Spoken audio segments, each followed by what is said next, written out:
Hello friends, welcome to your own YouTube channel Equity Street. तो आज हम बात करने जा रहे हैं सेबी के नए नियम के बारे में जो 1 सितंबर 2020 से लागू हो गया है और इससे हर किसी को फ़र्क पड़ रहा है, चाहे आप इंट्राडे ट्रेडर हों या फिर बीटीएसटी करते हों या नॉर्मल इन्वेस्टर हों। तो आइए आगे जानते हैं कि इससे आपको कैसे फ़र्क पड़ेगा।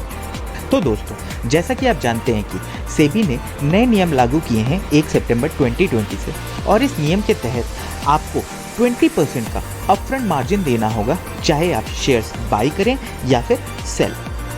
तो अब आपके जहन में बहुत सारे सवाल उठ रहे होंगे कि ये अपफ्रंट मार्जिन क्या है और ये आपको कैसे अफेक्ट कर रहा है। तो सेबी के नए नियम के मुताबिक आपको शेयर्स खरीदते या बेचते वक्त आपको आपके सौदे का 20% अमाउंट पहले ही देना होगा, चाहे आप शेयर खरीद रहे हैं या फिर बेच रहे हैं। तो अगला सवाल ये आता है कि 20% खरीदते वक्त तो हमारा पूरा पैसा ही अकाउंट से डिडक्ट हो जाता था। हाँ, आपका तो पूरा पैसा डिडक्ट हो जाता था, बट ब्रोकर के पास ऑप्शन होता था कि वो उसे T+2 डे तक एक्सचेंज को देता था और इसीलिए आपको बाई साइड में इस रूल से बहुत ज़्यादा फर्क नहीं पड़ रहा है। हाँ, सेल साइड में ज़रूर पड़ेगा। आइए आगे देखते हैं कैसे, लेकिन ज़रा आगे बढ़ने से पहले T+1 और ये T+2 क्या है समझ लेते हैं, क्योंकि आगे हम इनका प्रयोग करने वाले हैं। तो T है जिस दिन हम शेयर खरीदते या बेचते हैं, बेसिकली जिस भी दिन हमने ट्रेड लिया होता है। तो इसी तरह T+1 हो गया T से आगे का दिन, यानी कि T के एक दिन बाद का, और इसी तरह T+2 हो जाता है उससे 2 दिन बाद। तो जब भी आप शेयर खरीदते हैं तो शेयर्स आपके डीमैट अकाउंट में T+2 दिन में आते हैं, और जब भी आप कोई शेयर बेचते हैं तो वो आपके T+2 दिन में डीमैट अकाउंट से डिडक्ट होते हैं। तो बेसिकली T+2 जो है वो सेटलमेंट की डेट होती है। उम्मीद है आपको अब तक की चीज़ें आपको समझ आ गई होंगी। तो आगे देखते हैं कि आपको इन नियमों से कैसे इफेक्ट हो रहा है। तो अगर आप इंट्राडे ट्रेडर हैं तो अभी तक आपका ब्रोकर आपको मार्जिन प्रोवाइड करता था जिससे आप शेयर खरीदते या बेचते थे, और जो भी मुनाफा आपको होता था तो आप उन पैसों को भी यूज़ करके अपनी ट्रेडिंग करते रहते थे।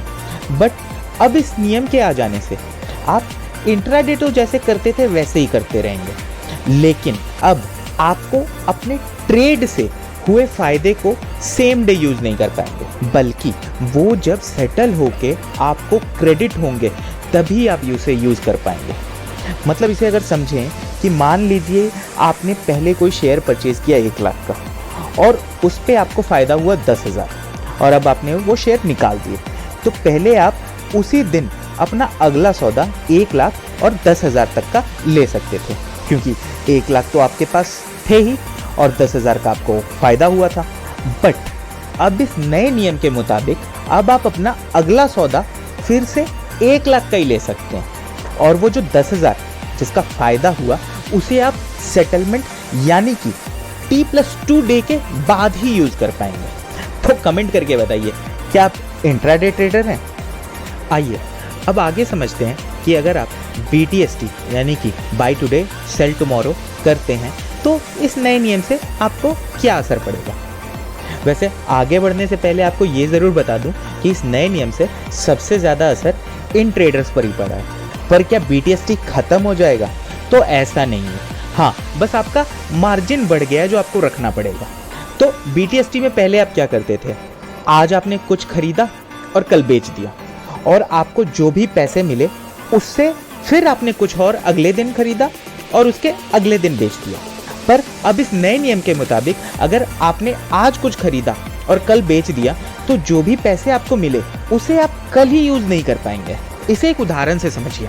मान लीजिए आज आपने 1 लाख के कुछ शेयर्स लिए जिसे आपने कल बेच दिए, तो आप क्या करते थे, बेचने से जो पैसे आए आप उसे फिर कल कुछ और शेयर खरीद लेते थे।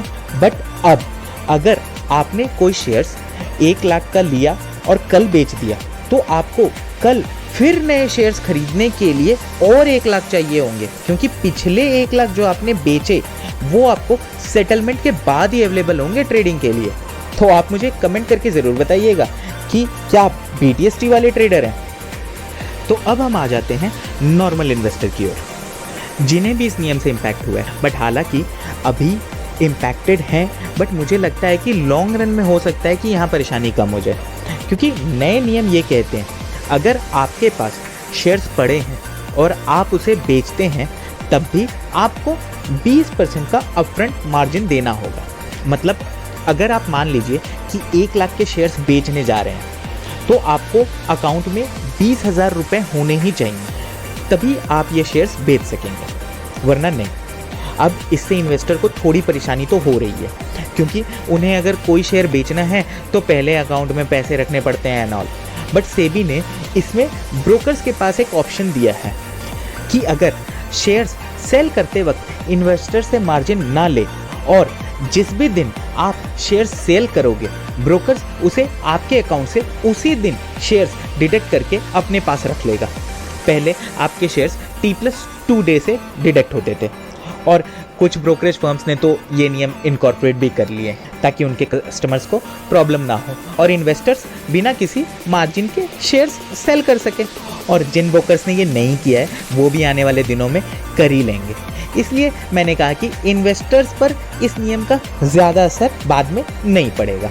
तो क्या आप इन्वेस्टर की श्रेणी में हैं और आपके ब्रोकर्स ने क्या ये चेंज एब्जॉर्ब कर लिया है? कमेंट करके ज़रूर बताइएगा। तो सेबी ने ये बदलाव क्यों किए? वैसे कहने की बात नहीं है, बट सेबी ने ये बदलाव मार्केट में हो रही धांधलेबाजी को रोकने के लिए किया है और हम जैसे इन्वेस्टर ट्रेडर किसी फ्रॉड में ना फंस जाएं इसीलिए। बट मार्केट में बहुत फंस है कि वॉल्यूम्स कम हो गई हैं और न जाने क्या क्या, बट ये सब कुछ समय की बात है, क्योंकि कहीं भी कुछ भी बदलाव आता है तो थोड़ी परेशानी तो होती ही है। पर हम जानते हैं कि मार्केट में जो लोग बने हुए हैं वो बने ही रहेंगे और मार्केट अपनी गति से चलता रहेगा। तो दोस्तों आज के लिए बस इतना ही। उम्मीद है आपको इन नियमों को समझने में थोड़ी मदद हुई होगी। मैं आगे भी शेयर मार्केट से रिलेटेड वीडियोस लाता रहूँगा। अगर आप भी इन वीडियोस को फॉलो करना चाहते हैं तो इस चैनल को सब्सक्राइब जरूर करें। आपको ये वीडियो कैसा लगा मुझे कमेंट सेक्शन में ज़रूर बताइएगा और अगर आपको ये वीडियो अच्छा लगा तो लाइक करें और अपने दोस्तों और रिश्तेदारों के साथ शेयर अवश्य करें।